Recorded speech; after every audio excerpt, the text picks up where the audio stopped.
Hello and welcome back to my channel.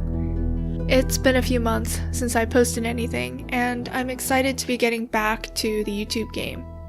I still have a few more videos that I want to post in this series, but after that I want to try my hand at some other types of content. Maybe some watercolor paintings, or maybe even some studio vlogs if I'm feeling brave enough.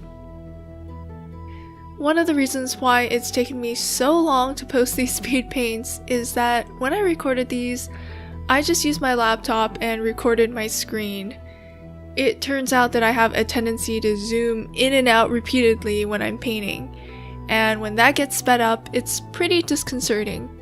I didn't want to give anyone a seizure, so I've been going in and trying to trim out all of the places where I do this, which are many. I later learned a great tip from another artist, which is to open the file you're working in a separate window or on a separate monitor so you can record a clean version where you don't see all of the zooming in and out. That would have made my life a lot easier, and I'm definitely going to try that next time. So a little bit about this painting. As you saw in the title, this is another Zodiac painting, and this is for Cancer. It might not be obvious because for this painting I wanted to try something less literal, a more abstract interpretation of Cancer. Cancer's symbol is the crab, and for whatever reason I didn't want to just draw a crab. Nothing against crabs, but they aren't the most graceful of creatures. For me, Cancer is a mysterious sign with associations to the water and the moon. So I came up with this image of a figure hovering above a rock with these pincer-like waves coming up on both sides to represent Cancer in hopefully a more expressive way.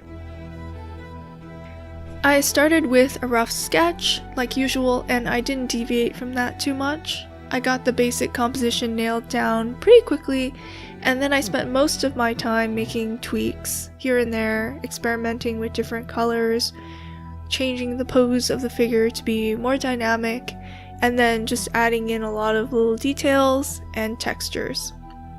I always start with flat colors, and towards the end of the video you'll see me start to add in some texture files as layer masks. I talk about my process in more depth in the tourist video, so please check that out if you want to learn more.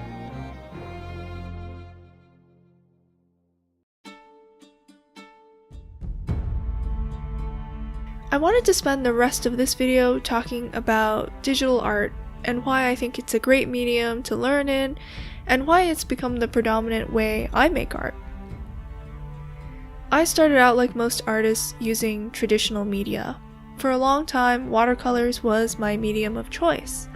I still love it and the happy accidents that can occur when you're working with something as unpredictable as water. But whenever I work in watercolors, I always feel a certain amount of dread and tentativeness that I'm sure comes out in the artwork. I'm afraid of messing up and ruining a beautiful piece of paper, and it makes me less willing to try things. Painting digitally really freed me from this feeling, and that's probably the main reason why I love it so much. If you're someone who's a control freak like me, then digital might be the medium for you too. You have a virtually limitless canvas to work with and limitless layers. You can save your work at different stages and then easily revert to an older version if you mess up somewhere in between. You can adjust scale and color to your heart's content.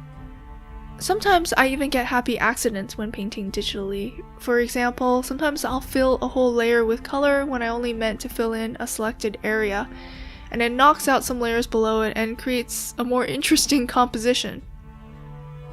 The other great thing about working digitally is that it can emulate a lot of different mediums. You can cheaply try out different styles and painting techniques without having to go out and buy all new supplies.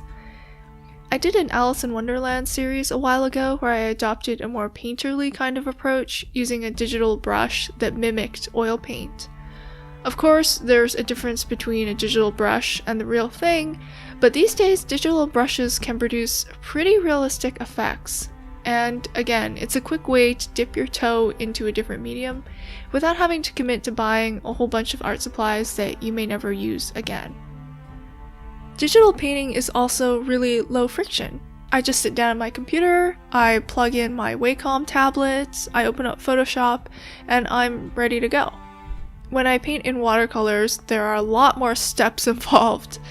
In the past, I used to soak my paper, which was really a hassle and required some forethought and preparation even the day before.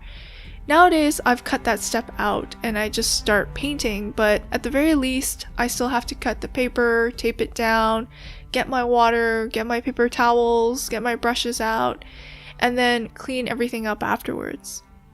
Sometimes just that extra bit of work is enough to deter me from painting that day.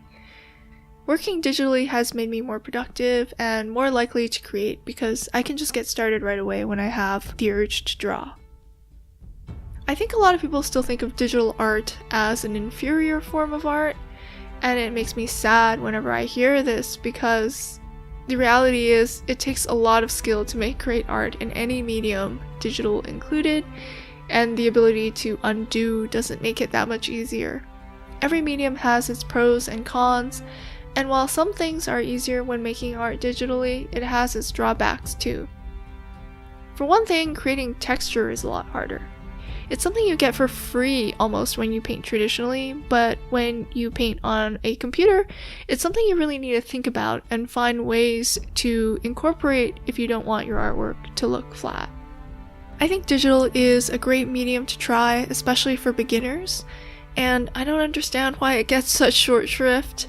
It took me a while to really get a handle on it and find a way to paint in my own style without feeling constrained or controlled by it, but I really do feel like it has helped me grow a lot as an artist. There's a lot you can learn from working traditionally as well, and I don't mean to discount the skill and rigor that's required. It is a bit like flying through the air without a net, and for some people that's exhilarating and brings out the best in them, and for other people it's terrifying and just makes them want to cry. So I think it is about trying different things and finding out what works for you. I think that every medium, digital included, has something to teach you. I hope you enjoyed the video and this chat, and I'll see you again for the next one. Bye!